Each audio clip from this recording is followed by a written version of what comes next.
స్వచ్ఛమైన నాణ్యమైన గౌదర్పార్ పూజా ఉత్పత్తులు www.gaudarpar.com ద్వారా ఆన్లైన్ లో ఆర్డర్ చేయండి. మీ ఇంటిని దేవాలయంగా మార్చుకోండి.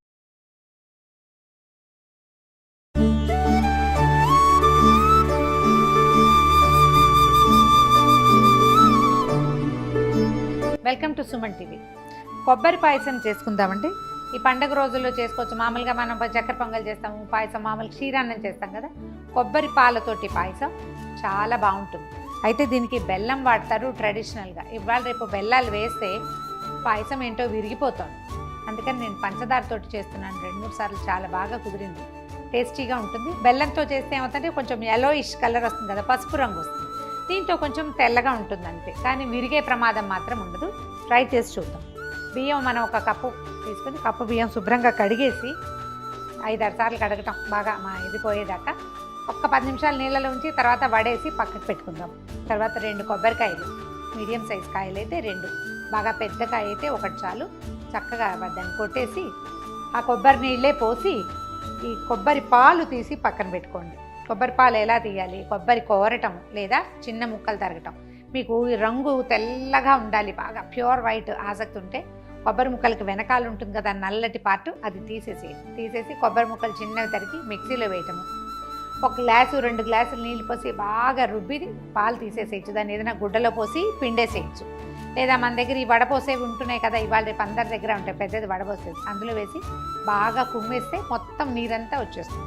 కొబ్బరి పాలు తీసి పక్కన పెట్టుకోండి. ముందు బియ్యాన్ని సంగతి చూద్దాం. దీంట్లోకి మామూలు పాలు కూడా పడతాయండి. ఏ కప్పుతోటి మనం బియ్యం తీసుకున్నామో ఆ కప్పుకి 2 కప్పులు పాలు పడతాయి. ఒక 3-4 కప్పుల మన కొబ్బరి పాలు కూడా, ఒక 4 కప్స్ 3 కప్స్ చాలు. 3-4 కప్పుల మధ్యలో అనుకోండి. ఏం చేద్దామంటే కొద్దిగా ఒక 1/2 కప్పు నీళ్ళు పోసి తెరలనిద్దాం. మొదట బియ్యం కొంచెం ఉడకటానికి. పాలల్లో డైరెక్ట్గా బియ్యం వేస్తే మామూలుగా మన రథసప్తం పాయసం అవి చేసుకుంటాం కదా, సూర్యనారాయణమూర్తి ప్రసాదం ఎప్పుడు పొట్టి పాలలోనే ఉడికించాలి, వాటికి తడి అంటకూడదని ఏదో సిద్ధాంతంగా చేసుకుంటాం.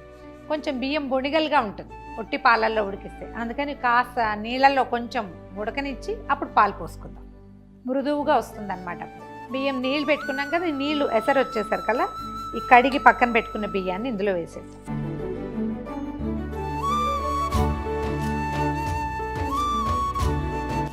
ఇత్తడి గిన్నెలో చేసుకోండి, ఇలాంటి పనులు బాగుంటాయి.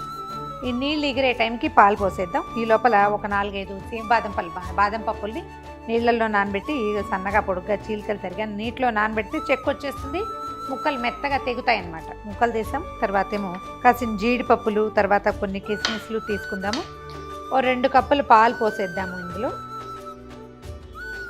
ఒకసారి గరిటతో పైకి కిందకి కదిపితే పాలల్లో బియ్యం ఉడకటం మొదలెడుతుంది. పాలు ఎగిరే టైంకి మనం కొబ్బరి పాలు పెట్టుకున్నాం కదా, అవి పోసుకుందాం. కాస్త మీడియం హై ఫ్లేమ్ మీదే ఉంచండి. ఒకసారి బియ్యాన్ని కదిపేస్తే మనకి ఇవి ముద్ద కాకుండా ఉంటాయి. ఉడకనిద్దాం దీన్ని. ఈ లోపల మనం ఏం చేద్దాం అంటే జీడిపప్పులు, కిస్మిస్లు, బాదం పప్పు ముక్కలు వేయించుకోవటము. తర్వాత కొద్దిగా ఒక 4-5 కుంకుమ పువ్వు రేకల్ని కాసిన పాలల్లో వేసి పెడితే పాయసానికి కొంచెం రంగు వస్తుంది. ఎందుకంటే మనం తెల్లగా చేయబోతున్నాం కదా, పంచదార వేస్తున్నాం కాబట్టి కొద్దిగా కలర్ రావడం కోసం మనం కుంకుమ పువ్వుని నానబెట్టుకుంటాం. పాలు ఎగిరిపోయినాయి దాదాపుగా. అన్నం కూడా ఉడుకు పట్టేసింది కదా. ఇప్పుడు మనం రసం తీసి పెట్టి, రసం కాదు ఏమంటారు దీన్ని, పాలు తీసి పక్కన పెట్టుకున్నాం కదా, కొబ్బరి పాలు ఇందులో పోసి కొద్దిగా రద్దు వస్తుందేమో చూసుకోండి. పాలు ఎక్కువ పడ్డాయి కదా, ఇవన్నీ ఎగరటానికి పెట్టాలండి. ఇందులో పాల చిక్కదనం ఎంత ఉంటుంది? ఒక 30% ఉంటుంది. అవన్నీ నీళ్ళే, పాలు తీస్తాం కదా. ఈ నీళ్ళు ఎగిరిపోయేదాకా కొంచెం గరిటె ఇందులో వేసి పెట్టండి. హైలో పెట్టినా పర్వాలేదు, దగ్గర మాత్రం ఉండి కొంచెం కదుపుతూ ఉంటే చక్క పాలు ఎగిరిపోతాయి, అన్నం ఉడికిపోతుంది. పాలు పూర్తిగా ఎగిరిపోయినాయి, అన్నం మెత్తబడిపోయింది. ఇప్పుడు ఏం చేద్దామంటే పంచదార వేసేద్దాం.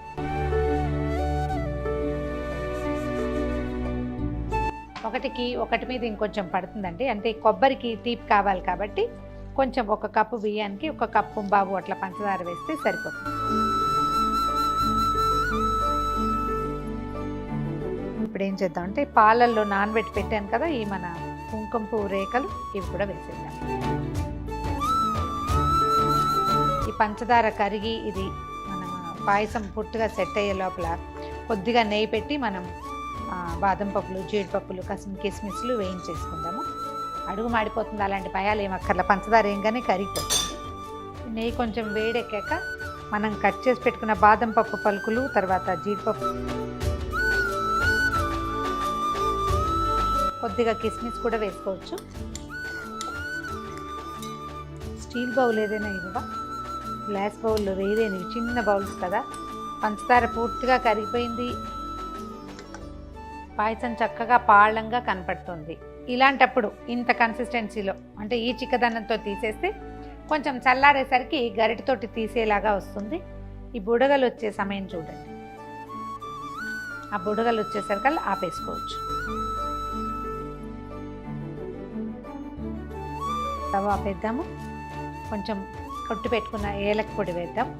ఏలక్కాయలు వేసేటప్పుడు తొక్కులు తీసేసి చక్కగా గింజల్ని మాత్రం పంచదారతో కలిపి కొట్టేస్తే చూడ్డానికి బాగుంటుందండి. నోట్లోకి మధ్యలోకి రావటము, దాన్ని గెస్ట్లు ఎవరైనా ఉమ్మేయటము అలాంటి చికాకు లేకుండా ఉంటుంది.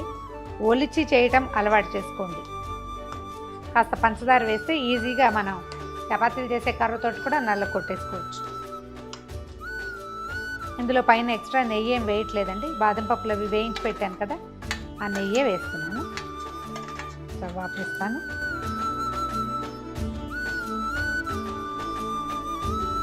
రెడీ టు సర్వ్ కొబ్బరి పాయసం. ఇది కొంచెం చల్లారనిస్తే చక్కగా సెటిల్ అయ్యి బాగా వస్తుంది.